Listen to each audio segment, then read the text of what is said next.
muita saúde e muita paz, amém, irmãos? Não é suco não, viu? É estomazil. E botaram foi para moer, né? Aqui, se o estômago estiver ruim, melhora jazinho, né? E tu vai gravar o quê? Para fazer meme, né? Te conheço, filha. Irmãos, quero compartilhar com vocês. Eu ia colocar um pastor para ministrar hoje, mas domingo, quando nós voltamos para casa, nós fomos conversando, eu e a Miss, e chegamos numa conclusão de que existem alguns assuntos na igreja que eles são necessários, que nós sempre falamos desses assuntos. Existem algumas coisas na igreja que são essenciais para o crescimento da igreja. Como esse ano nós estaremos ministrando sempre sobre acrescentar, nós precisamos estarmos preparados para aquilo que o Senhor tem para ministrar em nossas vidas e para fazer através de nós. E não tem outro meio de nós crescermos uma igreja se não for através do Espírito Santo que nos enche. Nenhuma igreja ela é ativa e ela é viva se ela não for cheia do Espírito. Então, durante algumas terças-feiras, eu espero que eu fale no máximo 3, mas durante algumas terças-feiras eu vou discorrer com os irmãos um assunto que nós precisamos aprender muito sobre isso. Já ministrei outras vezes na igreja sobre esse assunto, mas eu quero compartilhar de novo algo com os irmãos sobre o Pentecostes. Qual foi o resultado que aconteceu com a vida daquelas pessoas depois que elas foram cheias do Espírito? Tem que acontecer alguma coisa depois que o Espírito Santo chega em nós. Não existe uma igreja que não tenha o Espírito Santo e ela possa romper normalmente. Pode até chegar a um determinado local, mas sem o Espírito Santo ela não vai permanecer lá. Ela só vai permanecer se ela tiver a presença do Espírito Santo. E quando o Espírito Santo chega na nossa vida, ele faz algo, alguma coisa acontece. E acontecendo algo, vai haver alguns resultados. Tudo na nossa vida tem um resultado. Se você comprar algo e você gostar, você vai sentir a alegria e o resultado daquela compra que você fez. Se você perder algo, você também vai sentir o resultado daquilo que você perdeu. Existe um resultado pós o Pentecostes. Então, para os irmãos entenderem, Pentecostes está no livro de Atos, capítulo de número 2. Deixa eu beber isso aqui.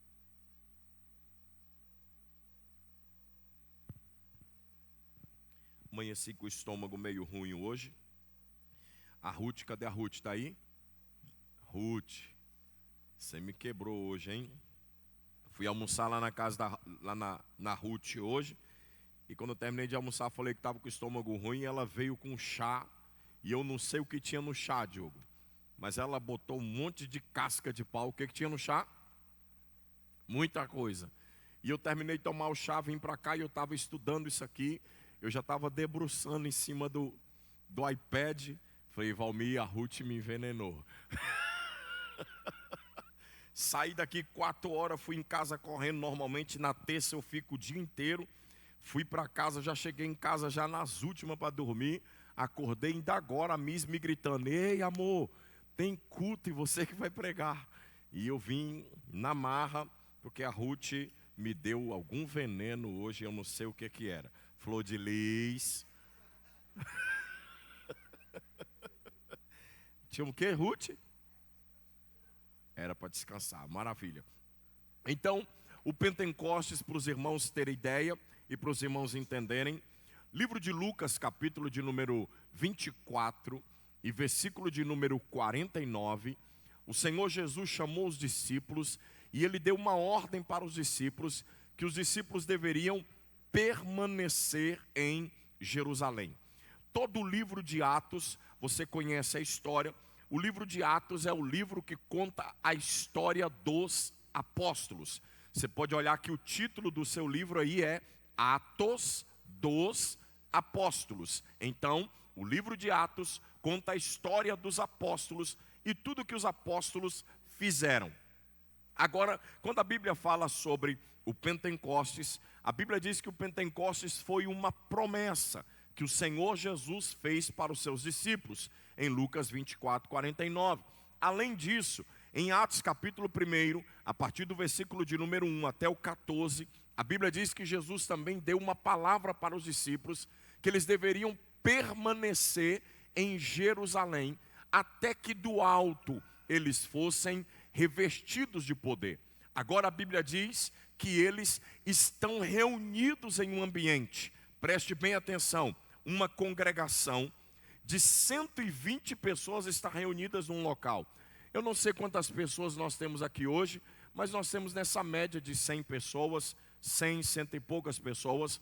Mas quando nós olhamos para essa história, você vai ver que estava reunido uma igreja com uma média de 120 pessoas reunidas num lugar. Aquela congregação de 120 pessoas estavam todas no mesmo propósito, estavam todas pensando a mesma coisa, estavam todos orando a mesma coisa e estavam todos esperando a mesma coisa.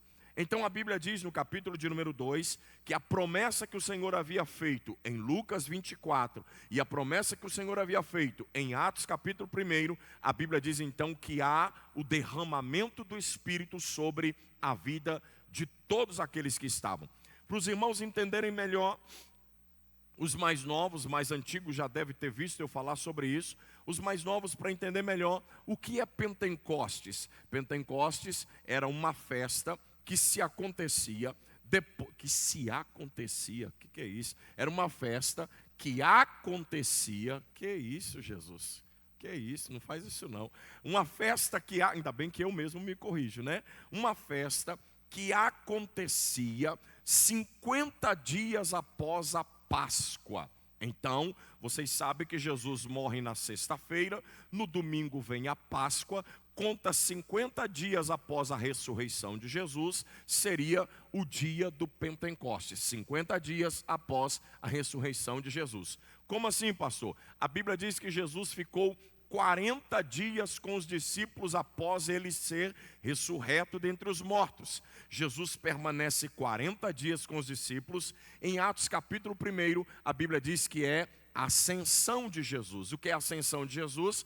Ele é assunto aos céus, levado aos céus. 40 dias ele fica com os discípulos e em 40 dias ele é levado aos céus. Agora a Bíblia diz que Jesus manda os discípulos orarem. Quanto tempo eles oram? Só o Diogo. Então, se o Pentecostes é uma festa 50 dias após a ressurreição, Jesus permanece quantos dias com os discípulos? 40 dias. Então, eles começam a orar. E eles orando, eles oram quantos dias?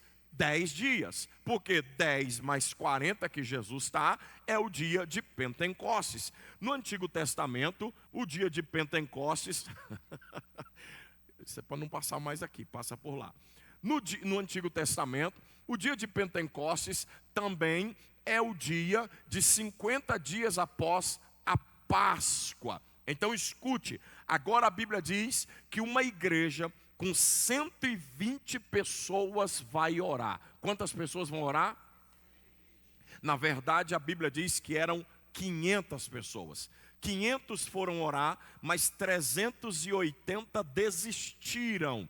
E desses 380 que desistiram, ficaram só 120 pessoas. Deixa eu só abrir um parênteses aqui para os irmãos entenderem. Nós que somos de uma igreja em célula, hoje é dia de RCE e dia de aula, amém? Nós que somos de uma igreja em célula, nós já ensinamos isso para a liderança. Tudo que nós fazemos na igreja, nós conseguimos obter um resultado real entre 20% e 25%. Deixa eu te dar um exemplo. Se 1000 pessoas aceitaram Jesus nessa igreja, qual é a média que permanece? Entre 20% e 25%. Essa é a média.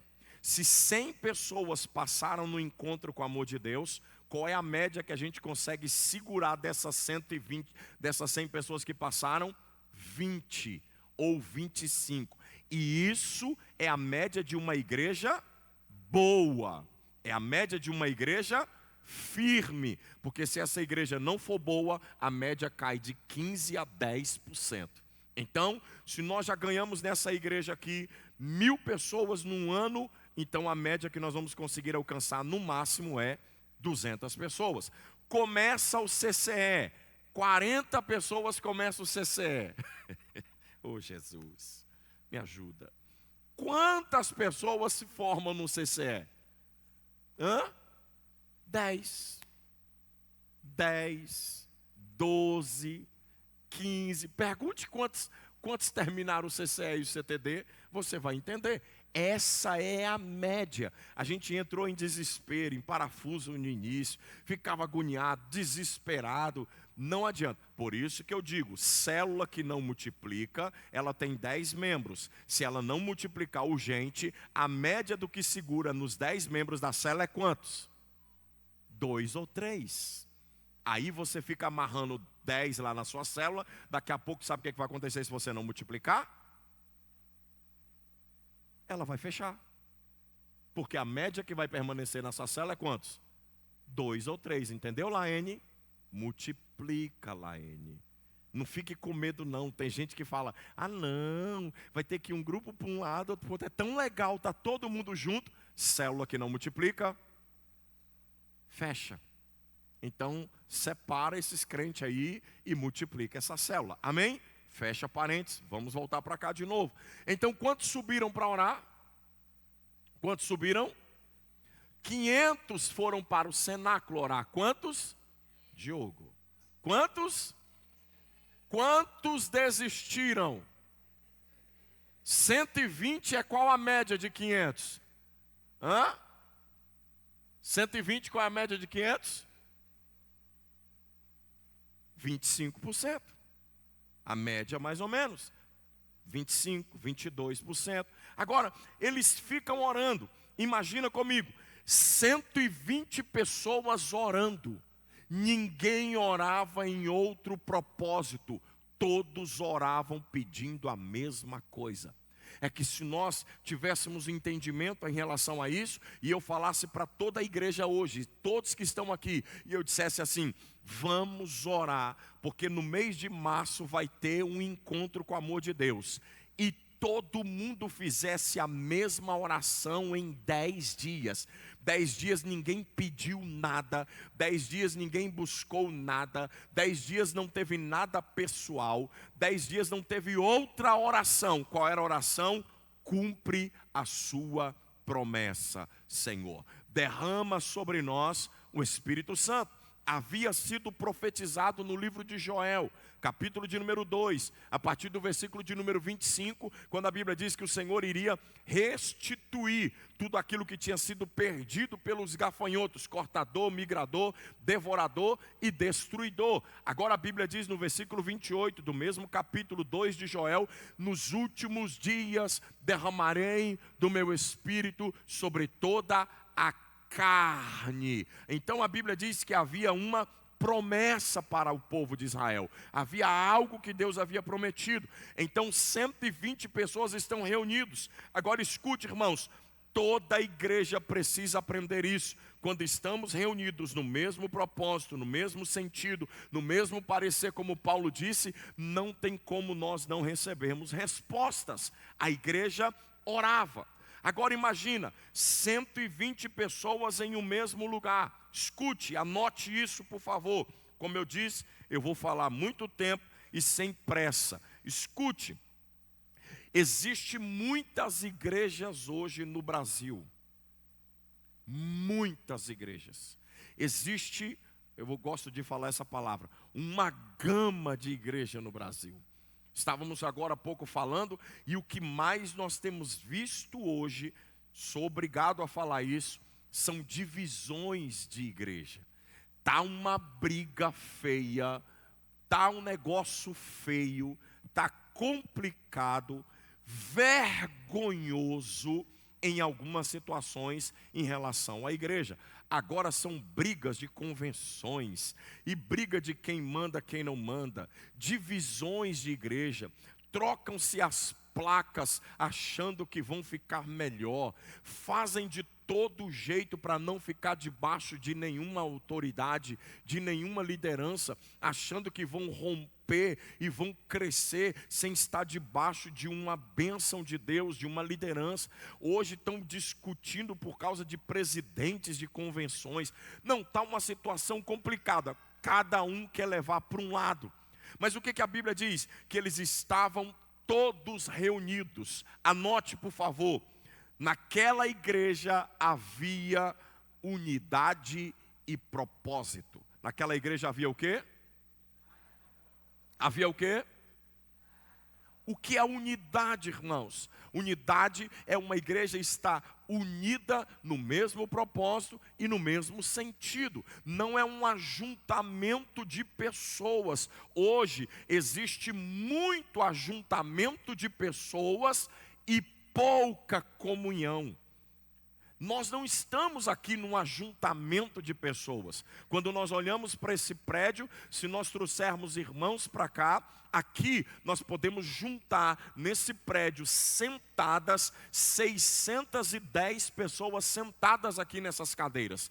Então nós podemos dizer que aqui nós temos 610 pessoas reunidas num domingo, um exemplo. Mas escute, não é um ajuntamento de pessoas que nós temos que fazer aqui. Nós temos que ter comunhão.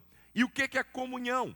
Todo líder de célula já fez a dinâmica ou já falou a dinâmica da batata ou do purê de batata. Quem já fez essa dinâmica do purê de batata? Quem não sabe a história do purê de batata? Vixe! Se você pegar um monte de batata no supermercado e colocar elas dentro do saco, elas estão todas reunidas no mesmo ambiente, elas estão todas dentro de um saco.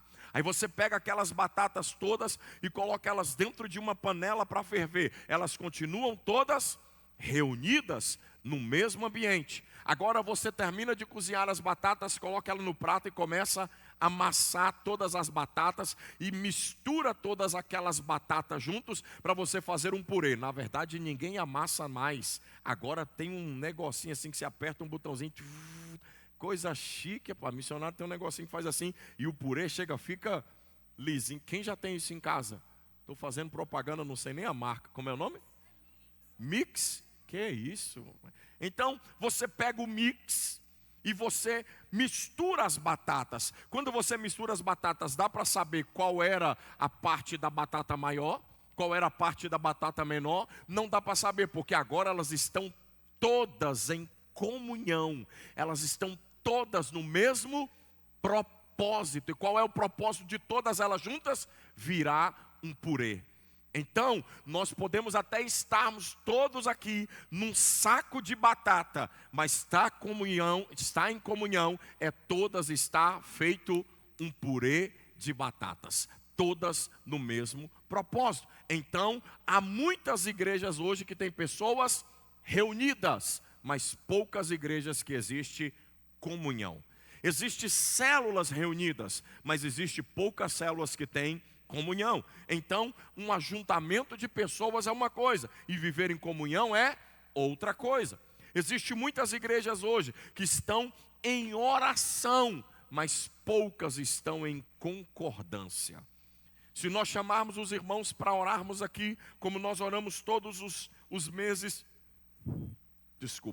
todos os meses, 3 dias por mês, nós oramos aqui com os irmãos. Se chamarmos os irmãos para orarem, nós vamos ter vários tipos de oração aqui dentro da igreja, mas pouca concordância. Por quê? Eu vou estar orando numa coisa, Charles vai estar orando por outra, Tiago vai estar orando por outra, Débora vai estar orando por outra. Mas quando nós nos reunimos e oramos todos em um só propósito, na mesma concordância, a probabilidade de recebermos a resposta é muito maior, porque há uma concordância entre nós. Então tem muita igreja hoje que está em oração, mas pouca concordância. Outra coisa que nós precisamos aprender: existe hoje dentro das igrejas, olhe para mim, existe hoje dentro das igrejas muito movimento, muito o quê? Muito o quê? mas pouca adoração. Ontem eu estava em casa estudando um pouco sobre música. Eu não sou cantor, não sou ministro de louvor, mas se tem uma coisa que eu sou ligado nessa igreja, é em louvor. Ontem eu estava em casa ouvindo umas pessoas falando a respeito de música. E uma das coisas que nós acompanhamos hoje sobre música, preste atenção por favor, é que muitas músicas nós nos emocionamos não por causa da essência da adoração que nós cantamos. Nós emocionamos por causa do som, do toque da música. Tem músicas que você se emociona. Vou te dar um exemplo. Você já foi em um ambiente aonde pede, você agora, o polícia, você chega num ambiente e fala silêncio, que agora iremos tocar um hino nacional. Quem já se arrepiou com o hino nacional? Você se arrepia com o hino nacional. E o que é isso? É o poder da música, o poder da emoção. Então, oi? Não entendi. O hino pela causa se fala. Então, muitas vezes nós estamos hoje em um ambiente e nós nos arrepiamos, choramos, sentimos emoção. É totalmente diferente de adoração. Muitas vezes nós choramos com uma música, mas nós não choramos em casa sozinho, no quarto trancado falando com o Senhor.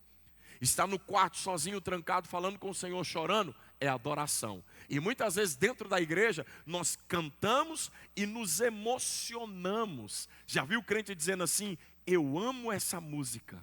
Quem já viu alguém falando isso? Eu amo essa música. Nossa, quando toca essa música, eu fico todo arrepiado. Por quê? Porque ele se emociona com aquela música. Há uma polêmica aí agora, por causa desse evento que teve aí, da virada do ano, Vira Brasil. Começaram polêmica, é de Deus, não é de Deus, quem foi para lá, quem não foi para lá. Existe uma polêmica. E ontem a gente estava acompanhando algumas coisas, pessoas dizendo, não, ninguém tem nada contra. Eu também não, de jeito nenhum. Glória a Deus que estava o ginásio lotado, o estádio.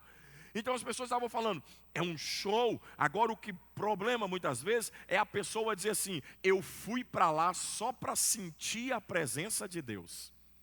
Se a pessoa diz, eu fui para lá só para sentir a presença de Deus, tem alguma coisa errada. Porque a presença de Deus, ela está na sua casa, a presença de Deus está no seu quarto, a presença de Deus está no seu carro, a presença de Deus está na rua com você. Então, muitas vezes as pessoas se reúnem num lugar e elas se emocionam ao invés de adorarem a Deus. Não é um movimento que faz a presença de Deus aparecer. O que faz a presença do Senhor chegar é onde nós estamos 2 ou 3 reunidos em nome dEle, adorando o nome dEle. Então, se toda a igreja tivesse no mesmo propósito, adorando, ninguém segurava. A Bíblia diz em Atos capítulo de número 4, que eles estavam todos reunidos orando e o prédio tremia com a presença de Deus. Você consegue imaginar todo mundo no mesmo ambiente, com um só pensamento, com um só propósito? Vocês já viram aqui na igreja quando nós estamos cantando uma música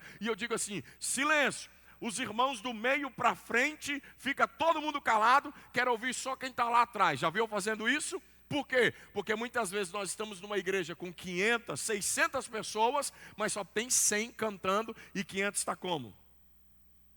Olhando, acompanhando. Muitas vezes nós estamos numa igreja e falamos, pega na mão de quem está do seu lado, vamos orar todos juntos. Aí 2 ou 3 oram e um fica calado. Então, se toda a igreja estiver no mesmo propósito, é totalmente diferente. Então a Bíblia diz que eles estavam reunidos, não era em movimento, eles estavam em adoração. Olhe para mim, a igreja se reúne não por causa de movimento, a igreja se reúne para adorar a Deus. Quem me ouve? Então, nós iremos falar isso durante muitas terças-feiras a respeito do dia de Pentecostes. Calma que eu estou trazendo só hoje eu vou falar a metade da introdução. Amém? Então, nós precisamos ter esse entendimento. Outra coisa que nós vemos em muitas igrejas hoje, muita agitação. e pouco louvor. Que eu disse? Que eu disse? O que é muita agitação e pouco louvor? Tiago até cortou meu microfone. O que é muita agitação e pouco louvor? Foi não? Cortaram meu microfone. Oi. Cortaram meu microfone. Muita agitação. As pessoas ficam agitadas. Tem alguma coisa, deve ser a pilha. Alguma coisa. As pessoas estão agitadas, se movimentando, mas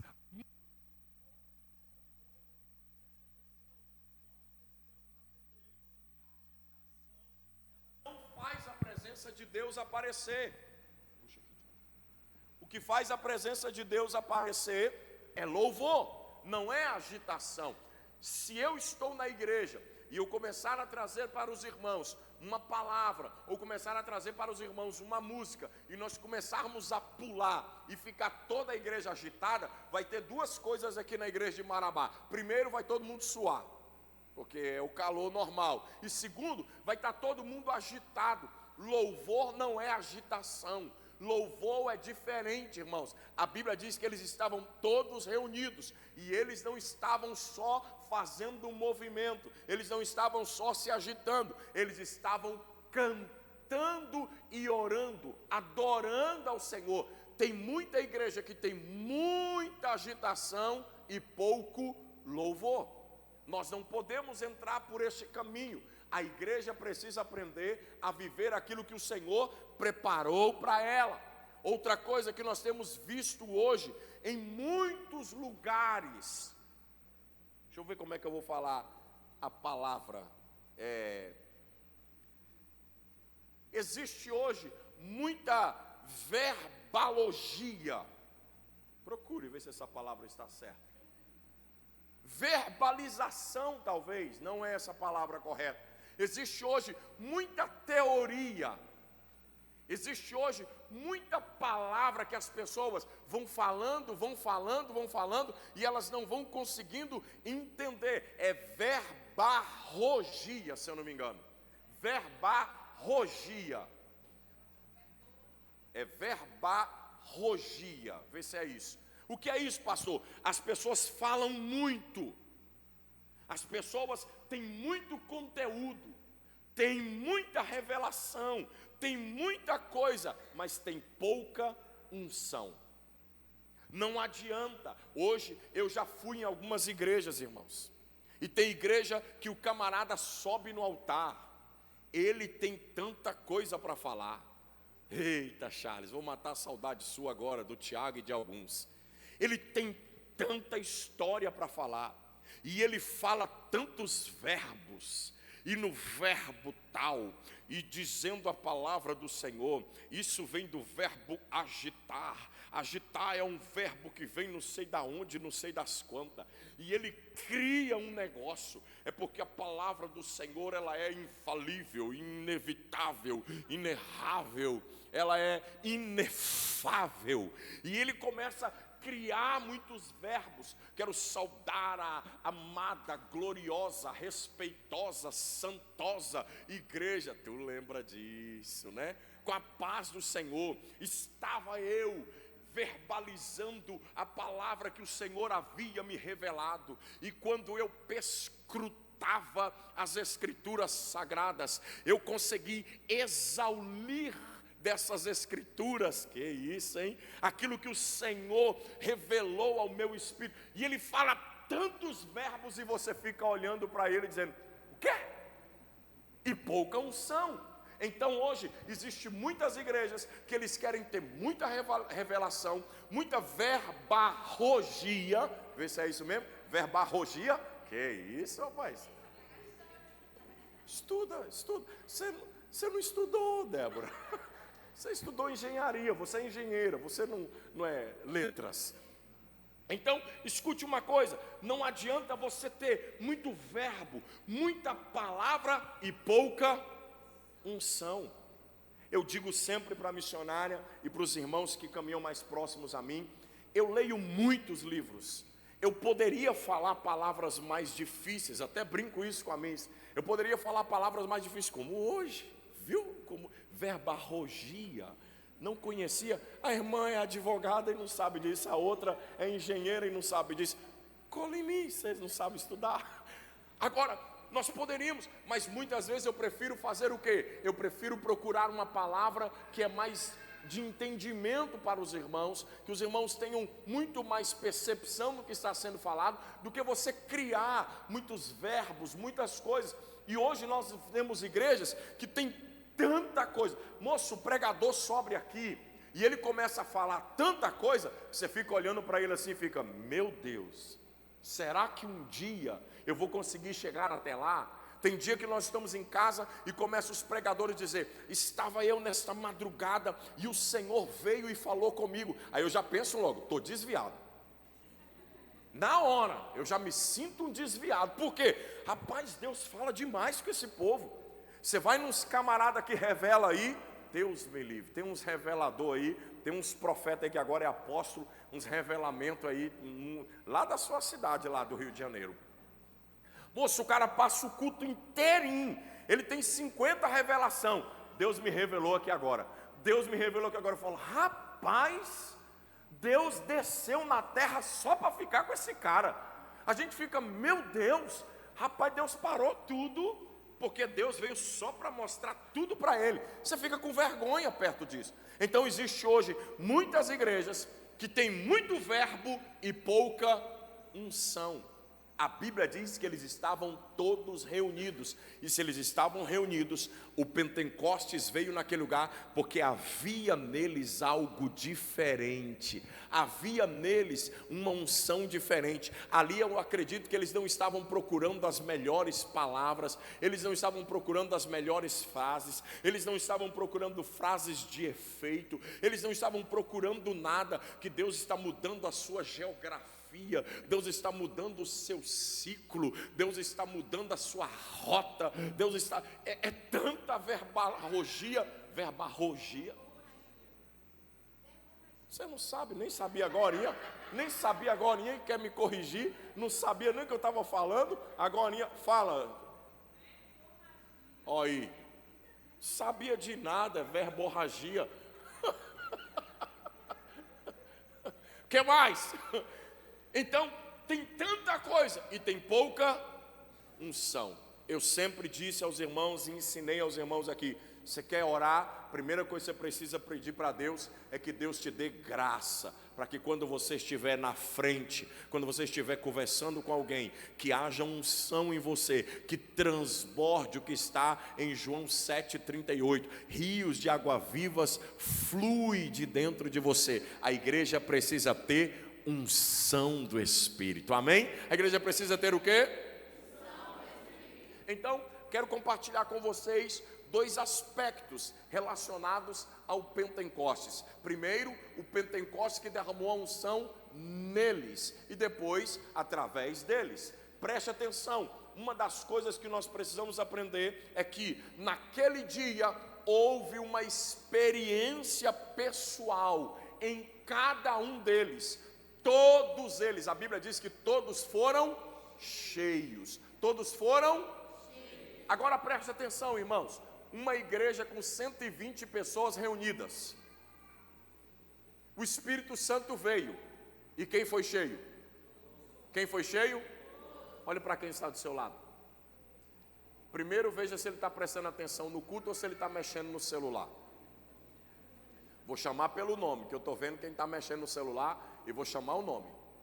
E estou olhando, já olhei 2 vezes para ele. Ele continua e não está nem me vendo. Cutuca ele aí, senão eu vou chamar o nome dele. Agora presta atenção, vou chamar o nome dele, olha para ele aí. Não, é ali. A missionária já dizendo ali, eu estou trabalhando, eu estou resolvendo o negócio. É ali atrás, ali, ó.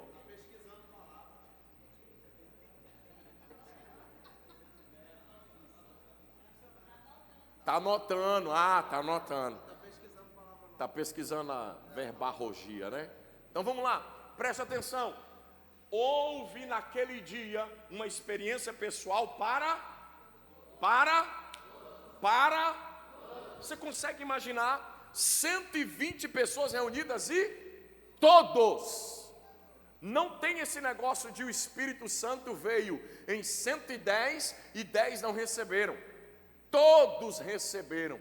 Eu gosto desse texto e eu me lembro do texto quando a Bíblia diz que um dia lá no livro de Êxodo, capítulo de número 18, a Bíblia diz que Moisés estava julgando o problema do povo.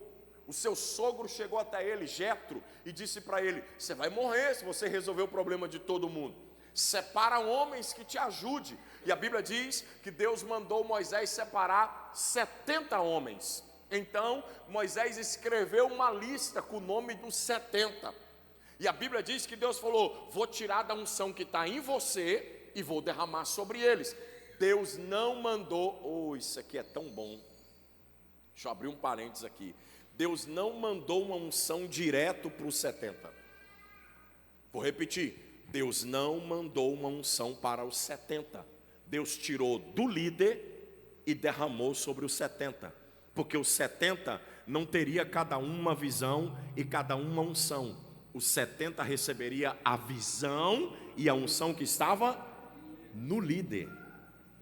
Vou repetir. Não tem esse negócio assim, o líder recebeu uma visão, aí vem o outro e diz assim: Deus agora acabou de me dar uma estratégia, isso, isso e isso. Se tem um líder, a visão de quem está abaixo é a visão que saiu da onde?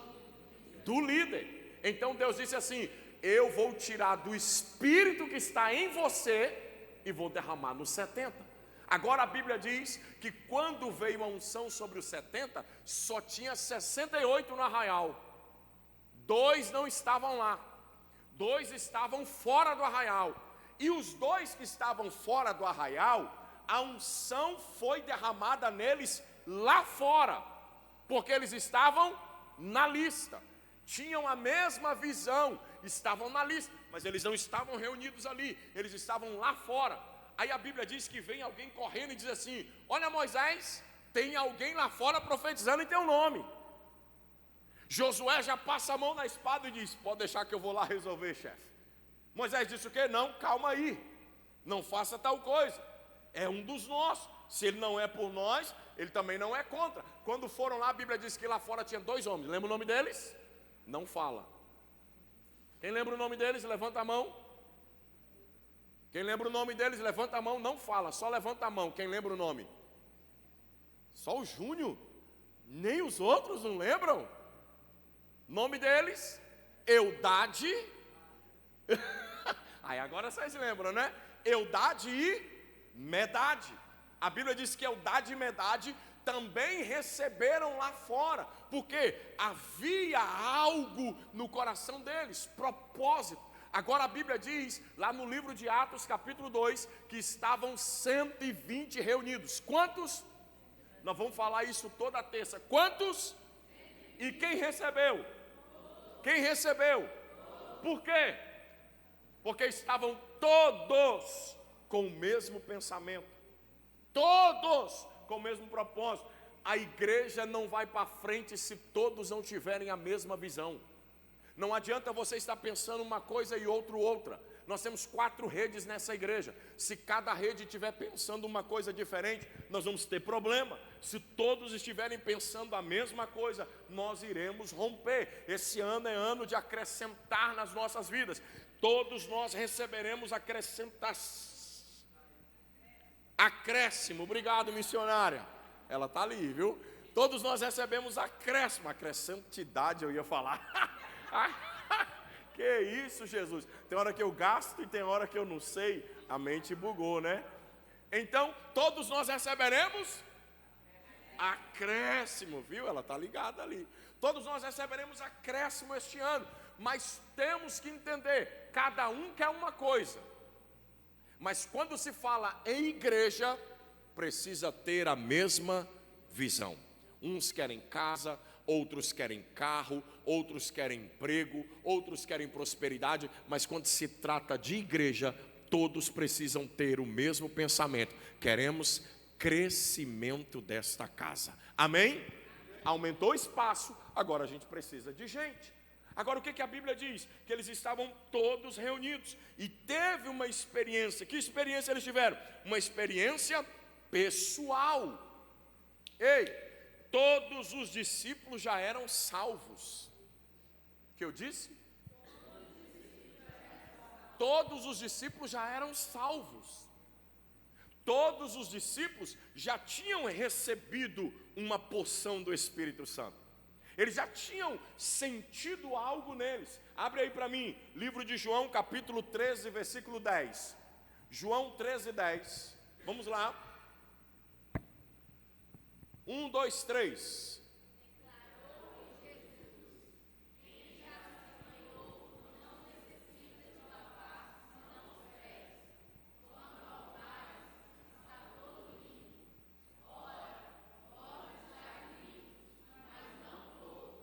Nós precisamos entender, Jesus aqui nesse texto, vocês conhecem essa história, é o dia que Jesus lava os pés dos discípulos. Ele está trazendo uma palavra e dizendo, olha, todos vocês já são salvos. Nem todos, mas aqui ele estava falando de um que vocês lembram que era um que ia traí-lo. Agora escute, quando a Bíblia diz, ele falou, vós já estáis limpos. Então, todos eles já tinham recebido a palavra de salvação. Todos eles já eram salvos. Além deles serem salvos, todos eles já tinham tido uma experiência de ter recebido uma porção do Espírito. Capítulo 15, versículo 3 do mesmo livro, se eu não me engano, ele diz assim, vós já estáis limpos, ou vós já estáis limpo pela palavra que vos tenho pregado. 15, 3 de João. Então eles já eram salvos, já eram limpos, mas a Bíblia diz que eles também, além disso, já tinham sentido a experiência em João 19 de receber um pouquinho da porção do Espírito. Agora, a Bíblia diz que em Atos eles vão receber uma corrente de glória, eles vão receber algo poderoso e é uma experiência pessoal para cada um. O Espírito Santo ele vem no coletivo, mas ele atinge o pessoal de cada um. Toda vez que o Espírito Santo entrar na sua vida, na verdade, quando você aceitar Jesus, você já o recebe, ele muda a sua vida por completo.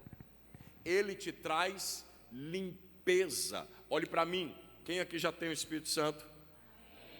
Quem aqui já é limpo? Quem aqui já é o quê? Limpo.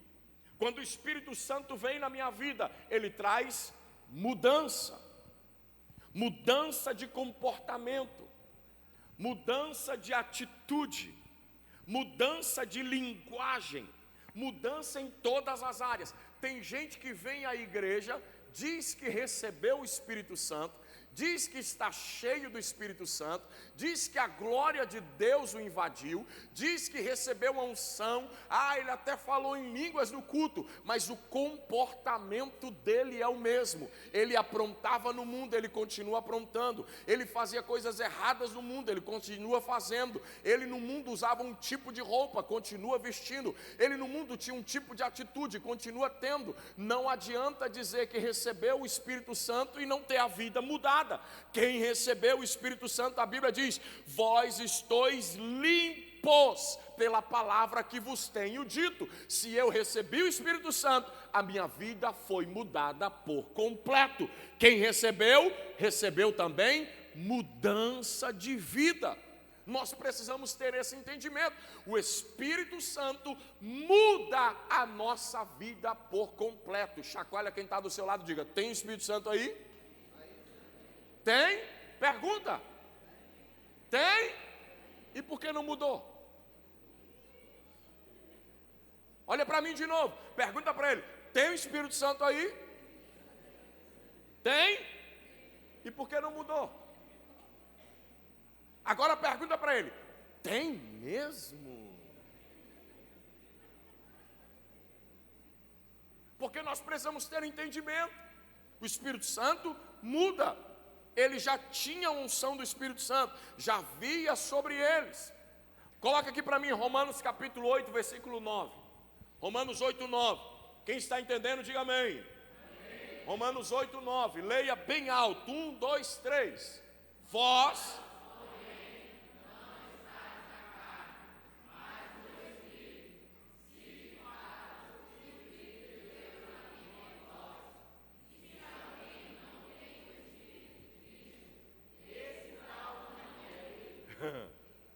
Vamos ler de novo? 1, 2, 3.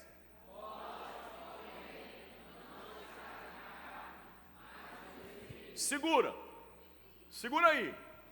Vós, porém, não estáis aonde? Não estáis aonde? Mas no Espírito. Se de fato o Espírito de Deus habita em vós, se o Espírito de Deus habita em você, você não está na carne. É uma afirmação. Se o Espírito de Deus habita em você, você não está. Se o Espírito de Deus habita em você, você não está. Nossa, gente. Vamos lá, vamos treinar. Se o Espírito de Deus habita em você, você não está. Vamos treinar de novo. Se o Espírito de Deus habita em você, você não está. E se você está na carne, o Espírito não habita. Agora olha o que ele fala. O Espírito de Deus habita em vós. E se alguém não tem o Espírito de Cristo,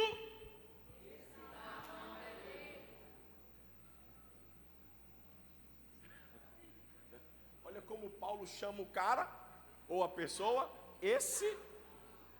quem é esse aí que está dizendo que é cheio do Espírito, mas continua pecando?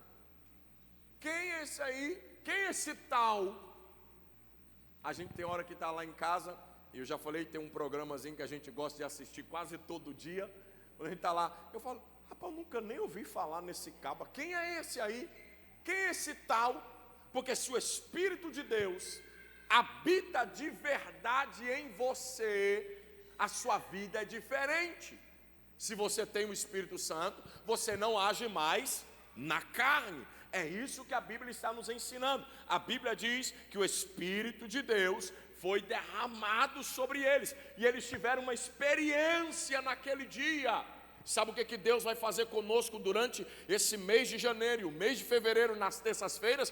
Deus vai derramar do seu Espírito sobre nós, mais ainda, e nós teremos experiência com Ele, de mudança de vida por completo. Chacoalha quem está do seu lado e diga assim: se você ainda não mudou, chacoalha ele de novo, diga: se você não mudou, vai descer sobre você a unção do Espírito, e você será mudado por completo, em nome de Jesus. Deus derramará da sua glória sobre nós, e você vai ser transformado.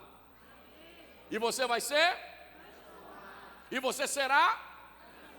E você será? Se você xinga? Se você xinga?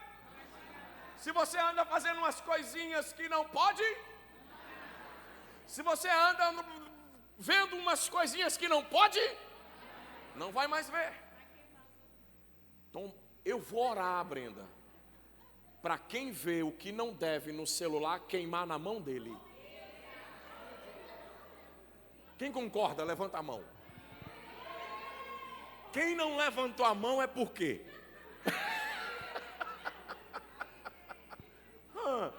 Você levantou a mão, Joyce? Está com medo do seu celular queimar na sua mão? Preste atenção. A Bíblia diz que nós devemos nascer de novo. O Espírito Santo traz sobre nós um novo nascimento. Ei, olhe para mim. Eu amo falar sobre isso. Olhe para mim. Jesus marca o encontro com Nicodemos. Meia-noite. Nicodemos sabe de tudo. Doutor da lei. Conhece tudo. Vou falar batendo nos pregadores. Conhece de grego, de hebraico, de aramaico, de latim. Conhece de tudo. Mas Jesus vira para ele e diz: se não nascer de novo da água e do Espírito. Se não nascer de novo da água e do, então o Espírito Santo traz novo nascimento. Chacoalha de novo quem está do seu lado, fala: você mudou? Tem pouquinho só do Espírito Santo aí, então, só, né? Tá vindo em doses homeopáticas, né? Psh, psh, psh. Deus vai derramar uma torrente de água sobre você, Sofia, para mudar de uma vez, tirar esse espírito de você.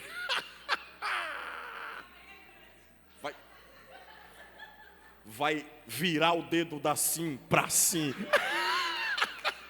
né? Vai tirar o dedo da sim, vai fazer assim com você, né? Não é isso? Para bons entendedores.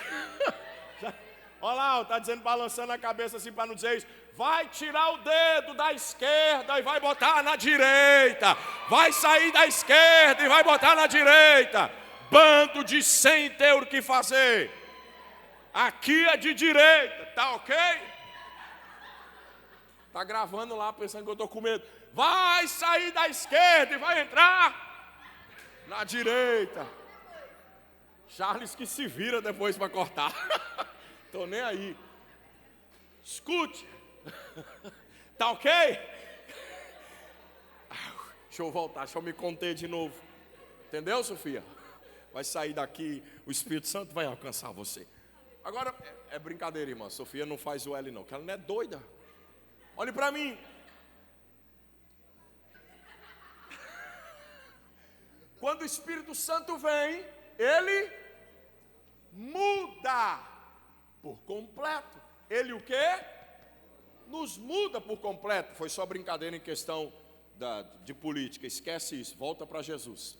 Então, a Bíblia diz que Nicodemos teve um encontro com Jesus. Ele entendeu de fato que ele precisava nascer de novo. E ele ainda diz assim, mas como é isso? Eu vou voltar para o ventre da minha mãe? Como é isso? Depois de velho? Ele disse, não, tem que nascer de novo do Espírito. Tem que ter uma mudança. Tem que ter uma o quê? Mudança. Eu coloquei hoje um textozinho no grupo da igreja, quem viu? Eita, vocês olham o grupo da igreja? Quem olha o grupo da igreja? Levanta a mão. É muita mensagem lá, né? Mas quando for minha e da Miss, por favor, olhe lá que é importante. A gente não coloca nada aleatório. Aliás, a liderança não coloca nada aleatório. Agora presta atenção. Quando a igreja... Anote isso, se você não anotou lá no grupo. Quando a igreja perde o fogo do Espírito, quando a igreja perde o fogo do Espírito, vou falar igual o professor, vírgula, os pecadores perecem no fogo do inferno. Quando a igreja perde o fogo do Espírito, os pecadores perecem aonde? No inferno.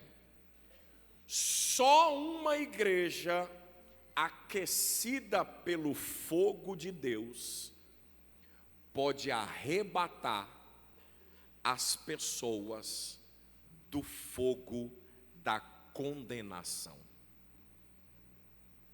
Uma igreja cheia do Espírito, ela muda a história da sociedade. Uma igreja cheia do Espírito, ela muda o ambiente. John Wesley falava algo. Ele dizia assim: dai-me 100 homens que não temam nada, somente a Deus, e eu abalarei o mundo. Dai-me 100 homens que não temam nada, somente a Deus, e eu abalarei o mundo. Outra coisa, John Wesley diz, amo a história de John Wesley, é o precursor da igreja em células. John Wesley colocava a mão nos olhos e dizia: grava em meus olhos, Senhor, grave em meus olhos, Senhor, a eternidade. Preste atenção, nós precisamos entender que uma igreja cheia de Deus, ela muda a história da sociedade. Falaram para Moody: como nós podemos incendiar a igreja? Lembra da resposta de Moody? Toca fogo no altar, incendeia a liderança e a igreja será incendiada. Como poderemos incendiar a igreja? Coloca fogo no altar, incendeia a liderança e a igreja será incendiada. Líderes, levanta a mão. Se vocês forem cheios do Espírito, essa igreja será cheia do Espírito. Se vocês forem incendiados, essa igreja será incendiada.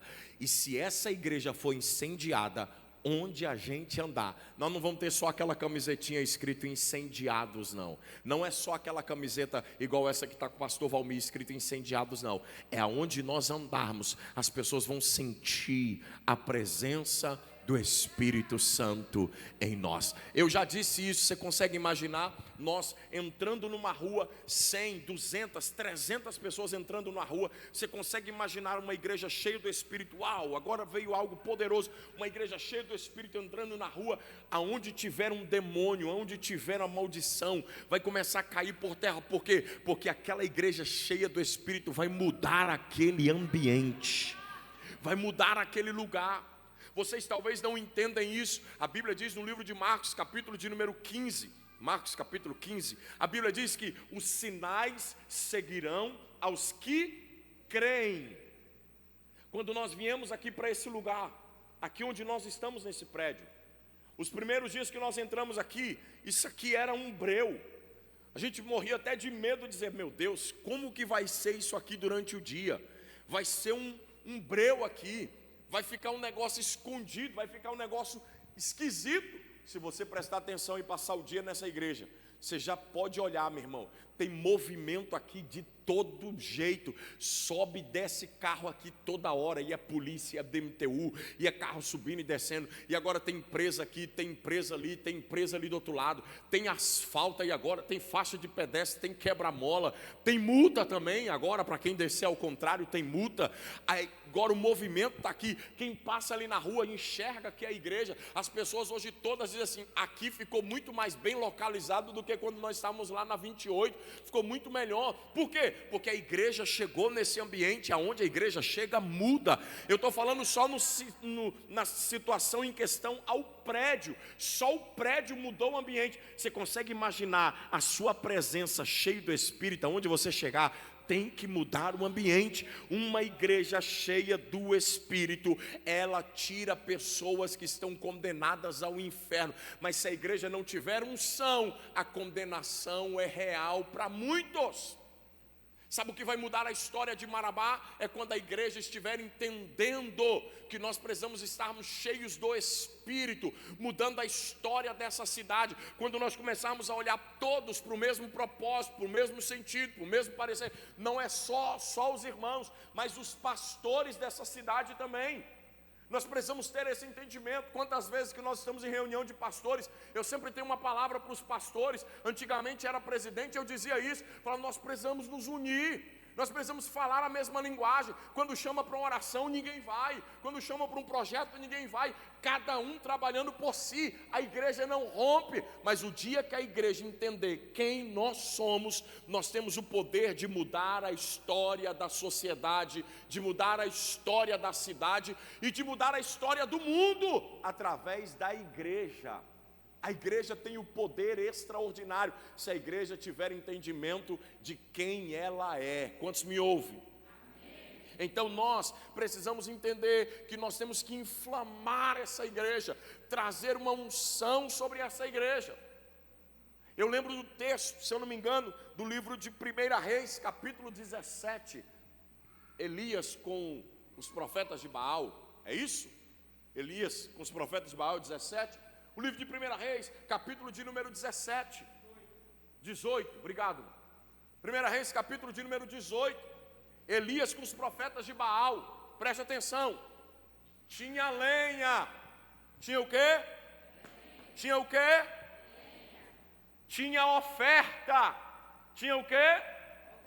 Tinha lenha e tinha? Tinha lenha e tinha? Todos dois grupos.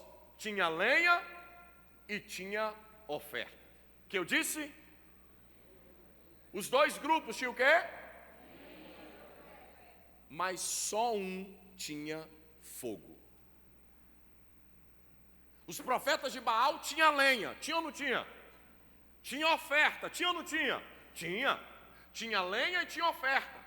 Clamaram, gritaram, espernearam, se rasgaram, espernearam. Elias ainda zoa eles ainda. Grita mais alto, talvez Baal está dormindo. Grita mais alto, talvez Baal viajou. Grita mais alto, e eles gritavam, se cortavam. Tinha lenha, tinha oferta, mas não tinha fogo. Tinha lenha. Vou preparar essa mensagem. Tinha lenha, tinha oferta, mas não tinha fogo. Mas quando chega Elias, tinha lenha, tinha oferta, e diz: Senhor, mostra para esse povo que tu és Deus. Agora tem fogo. E onde tem fogo, tem salvação.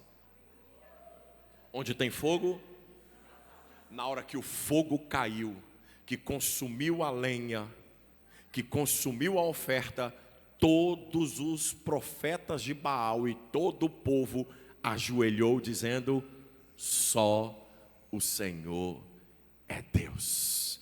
Onde tem fogo, tem salvação de almas. Onde tem fogo, tem pessoas dizendo: só o Senhor é Deus. Ei, não adianta ter lenha, não adianta ter oferta se não tiver fogo. Tem crente que ele até vem para o culto, ele até alimenta o tamanho de quantidade de pessoas. Ele até é um graveto na igreja. Ele até alimenta essa fogueira aqui. Tem gente que vem para o culto, dá até oferta, mas não tem fogo.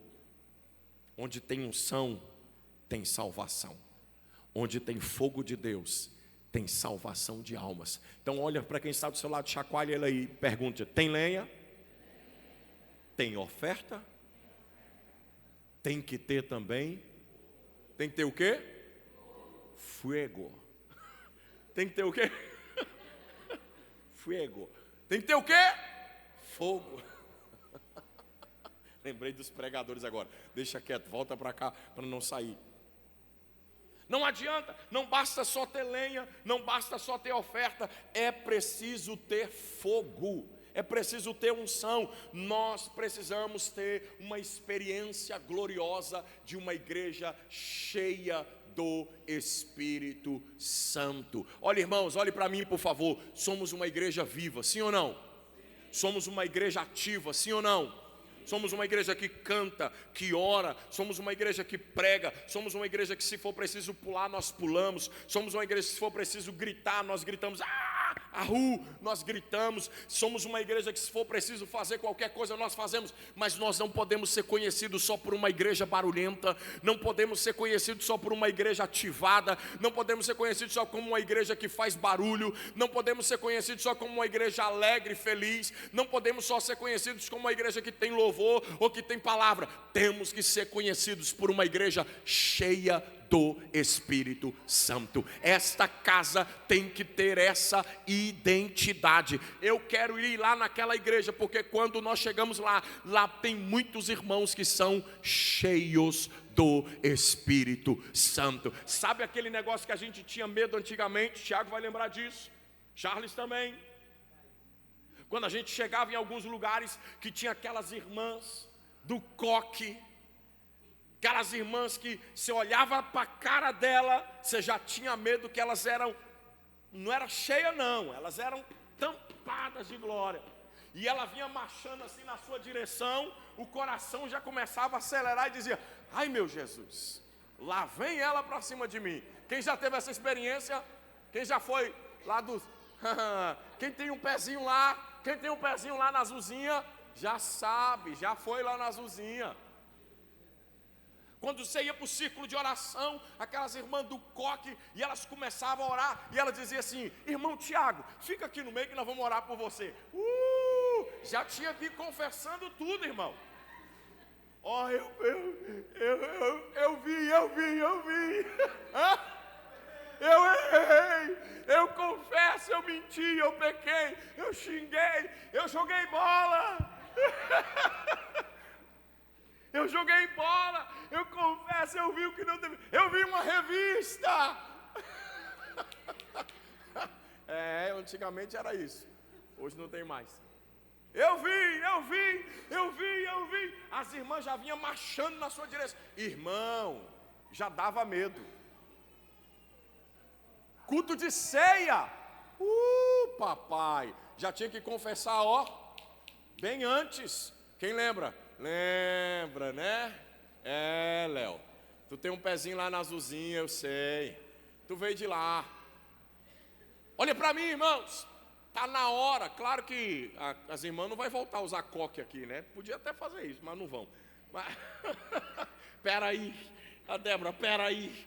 Olha só, irmãos, presta atenção. Mas a igreja precisa ser cheia do Espírito Santo, para quando você estiver andando na rua, alguém olhar para você e falar: meu Jesus, aquele ali quando vem, muda tudo. Onde chega o ambiente é mudado. A igreja precisa ter essa unção, a igreja precisa ter essa experiência. Os discípulos mudaram a história da sociedade através do momento em que eles receberam unção do céu. Deus vai derramar sobre nós terças-feiras nesta casa. Quantos creem? Levanta as suas mãos por um minuto e diga: eu quero isso para a minha vida. Por um minuto diga isso.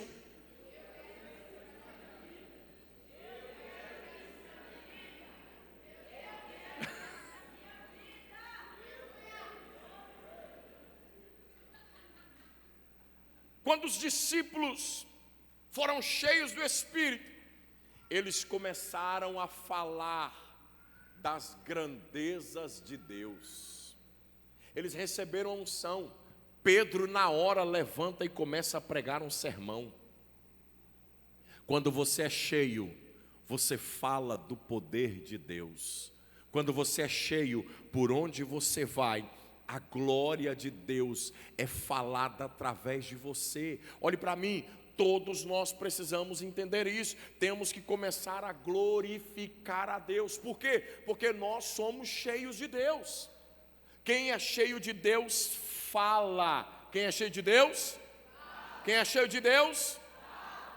Quem é cheio de Deus, anote: não tem espaço para palavras torpes e maliciosas.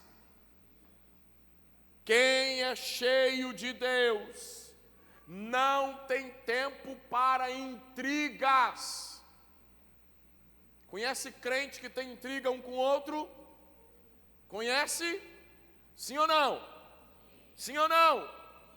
Crente cheio de Deus não tem tempo para isso.